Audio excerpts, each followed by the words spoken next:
Now, both players can breathe a sigh of relief there because Hikaru was worse, but he also had a shot with Queen F4. And Magnus down in time trouble saying, my mouse speed is there. I can hang with Hikaru Nakamura, and it's not just a hoodie hanging on my head. So we see that it's 1-1, great defense from both, and we are just getting started. Danya, still 68.5 minutes remaining in the longest time control. Neither of the players able to land a punch in the first two games. Magnus came oh so close in that game. It was an exquisite positional effort. He outplayed Hikaru in his pet King's Indian. But at the end of the day, Robert, if you think about Hikaru's greatest strength, what does he have to harness in order to try to knock the world champion out of the SCC and claim the title for himself? It's his time scrambling ability. I think that that is Hikaru's biggest objective edge over Magnus.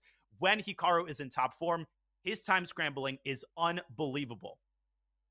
Yeah, it's really tough to match up with Magnus Carlsen, but Hikaru Nakamura proving he's capable of doing just that. We are in our third game of the match. We see that we had a Queen's Gambit accepted. So what's the dynamic right now? White has an extra pawn in the center, e3 and d4 versus just a single pawn e6. White is castled. The Black King is in the center. But what does Black have going for him? No actual targets, no weaknesses in the position.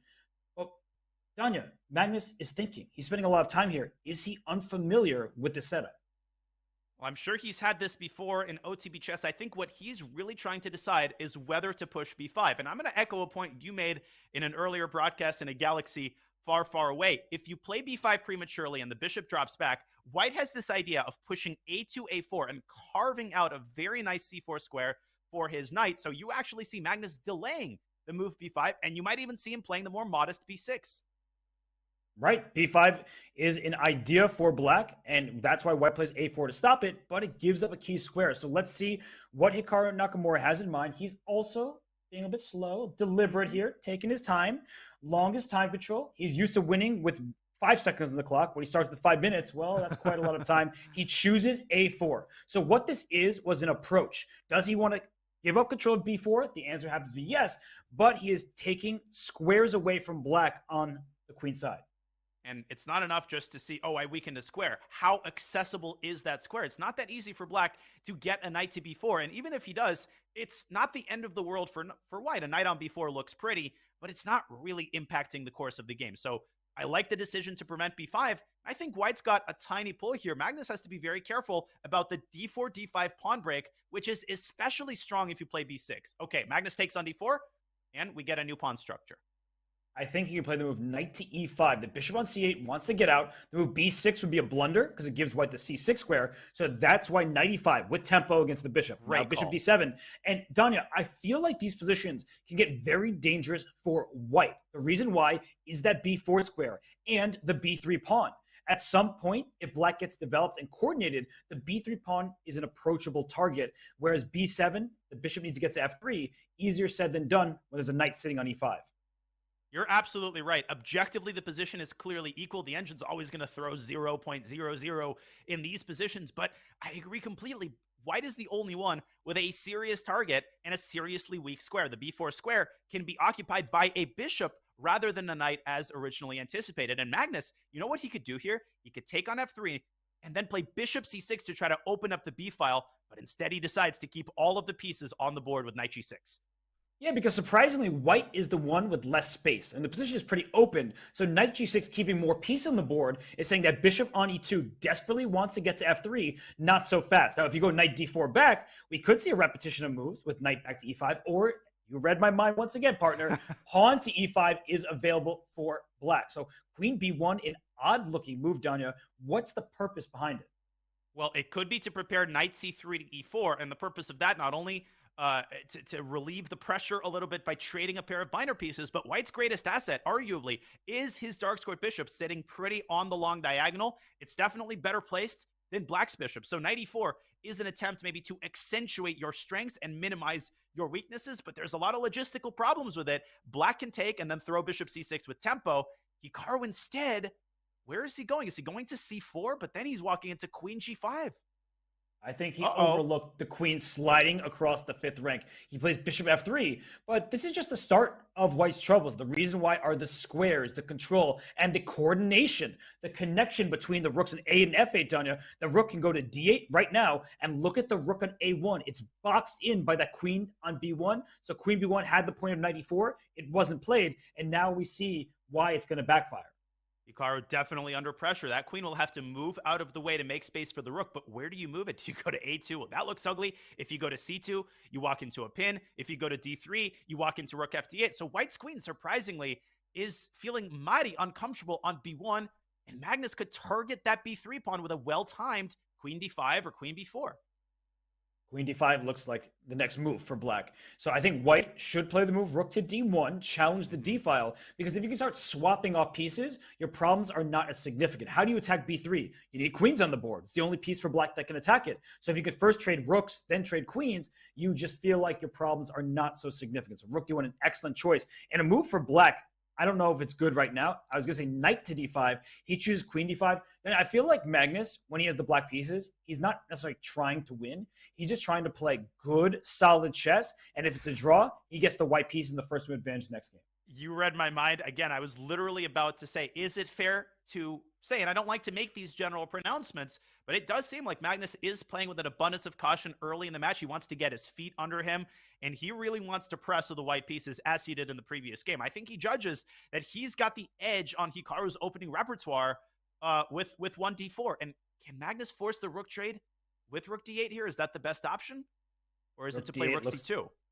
Rook d8 looks like just a simplification, forcing the rooks off. The problem there, though, is that the dark square bishop, white has light square pawns. So does black. So that means if the knights can hop in, maybe white has a chance to win that game. That is not going to happen because it's nowhere near attacking those pawns on the queen side. But at least from a practical perspective, it's only white who would have winning chances after rook d8.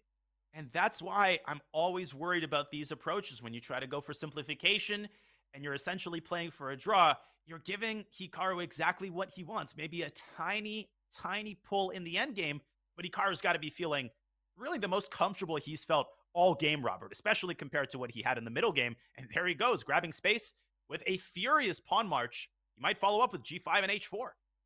I love it and hate it at the same time. And the reason why, I like the aggression, the ambition. What I don't like is the overextension, because that pawn on g4 could be a target if you're not looking out for it, especially if you push it to g5. Then your knight is stuck in place on f3 defending that pawn. So I feel like with black's last move, king to f8, king e8 next, that rook is going to be booted from the 7th rank.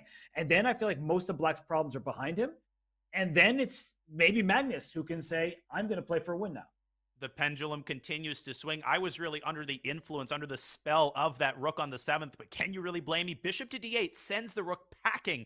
But Magnus is actually not necessarily in a hurry. He might throw in a move like h6 if he wants to stop g5. You could also consider knight e7 to d5 because bishop d8 does compromise the activity of black's bishop, if only temporarily. Knight e7 is on the board. Knight e7 to d5, going from the king side towards the center. And if g5, knight d5, there might be g takes f6. It looks like white's about to get a new queen, but unfortunately for him, once the king slides off the last rank, that pawn is stopped. But it's close there. You need to be very, very careful, looking out for the tactics. Let's show that on the analysis board as HIKARU ponders his next move. He's definitely calculating g5, knight d5, g takes f6. You give up the rook on c7. It looks like promotion is unstoppable, but whoop! In comes the rook to the rescue, and white can play something like knight f4 knight h5, Robert, but it's become very clear that white is firmly on the defensive here, and something like knight d5 to f6 knocks the knight out of h5 and picks up the g-pawn. This is not an option. You can play g5, but you definitely can't give up the rook. Back to the live position, where HIKARU is still contemplating his next move. Yeah, no, this g5 is played, and it's just like what we're talking about. The pawn on g5 is actually quite a strength because the rook can come to h4 if black's not looking out for it, and then h7 falls. But if you retreat the bishop on its diagonal, to say the square e7 or d8, as he just played, if rook h4, you have this move pawn h6, but the reason why you have it is the same exact idea, where the king slides up at the end, and so the passed pawn doesn't become a queen. I forgot that that bishop actually moved away from d8 for a second. Got excited there. Rook h4, h6 is a tactical mechanism. Otherwise, black would lose that corner pawn. But I always get concerned, Robert. Robert. Hello, Robin, my new commentator. When you're hanging on the basis of a tactical mechanism like this, because it's very easy to forget about it. And the moment you move the bishop, that rook is flying to h4. Both sides now down under a minute.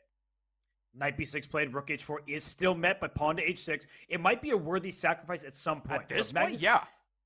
Magnus, if he just isn't looking out for it, it may hit him and he's going to regret it. But now Hikaru down to 18, 17, 16 seconds, Danya. He is, and definitely thinking about rook h4, but he's got to make a decision. He drops back to c2, and we are going to get a rook trade. And look at this. The evaluation is in black's favor. The king can go to d7, to c6, to c5, to b4, and watch out for that b3 pawn. I was saying with liquidation, it shouldn't be much of an issue, but that black king sprints out very quickly.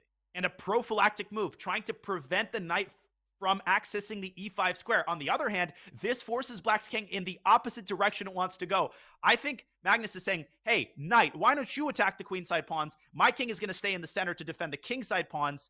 It looks pretty even, but I think Magnus is the one pushing here.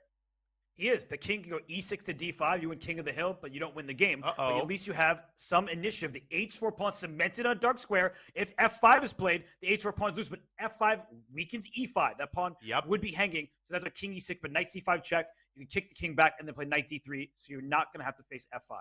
And that's precisely what he's going to do. Hikaru obviously fine with the repetition. And Magnus' strategy has been to play with an abundance of caution in these time scrambles. Is he going to accede to the repetition once again? Hikaru's going to be the one to play.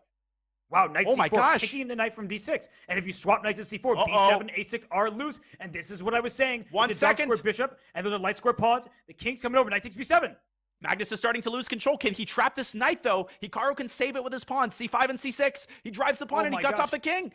Yeah, c6, the king cannot get in there. Bishop b6, he needs to go king e6. Make a move. The king can't get to the pawn. Oh, he's going to flag. He's going to flag. He lost just time. did.